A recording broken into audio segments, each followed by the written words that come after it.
Hi everyone, it's Miriam. Welcome to Women's Wisdom. So we are in this amazing month, most powerful month of Elul, the month leading up to the Jewish New Year. It's a month of preparation, of soul counting. And it says what's really special and unique about this month is that the Yud Gimel Midos Harachamim, the 13 attributes of mercy, it says are flowing down in extra measure during this month. So what is the idea? What is the idea of Rachamim? Of mercy, of compassion. I really want to understand this and bring this down on a much more real level so we can really access the energy within this month. So Rachamim, which is also mercy or tiferet, compassion, comes from the root word of rechem, which is a womb. So just like a mother always feels the pain, feels the deep connection to her child, the same thing is true with Rachamim. Rachamim is that ability within ourselves to hold space for ourselves and hold space for another person. And this month it also says that the king is in the field, that Hashem is literally going out to the field. He's not hiding in the palace, but he's out in the field greeting every single one of us where we are at.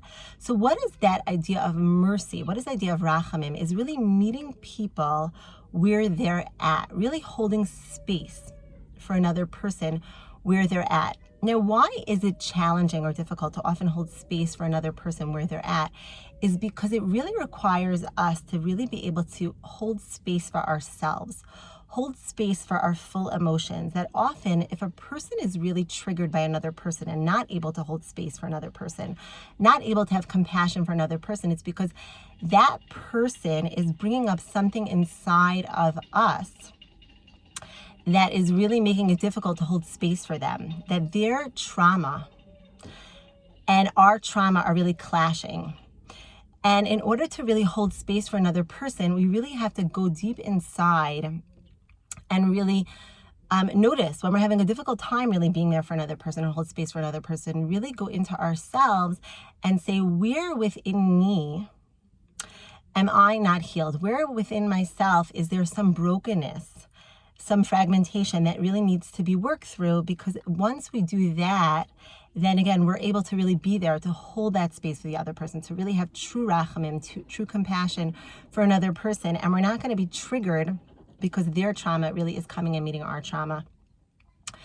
So that's really the essence of compassion and the essence of mercy and the essence of really how Hashem in this month, we have to know, is really coming out and really greeting us where we're at, really holding space for us. And that's why also Rachamim, which is Tiferet, the soul power that God created the world and is sustaining the world, and the soul power within ourselves of Tiferet comes from the highest tetragrammaton name of God. It's connected to the divine name of God, of the Yud Kei Vav Kei, the tetragrammaton name of God, which is the highest name of God. Because through Tiferet, through compassion, when we really are able to go inside of ourselves and hold space for ourselves, it requires a very, very deep connection to our higher selves, to our divine soul.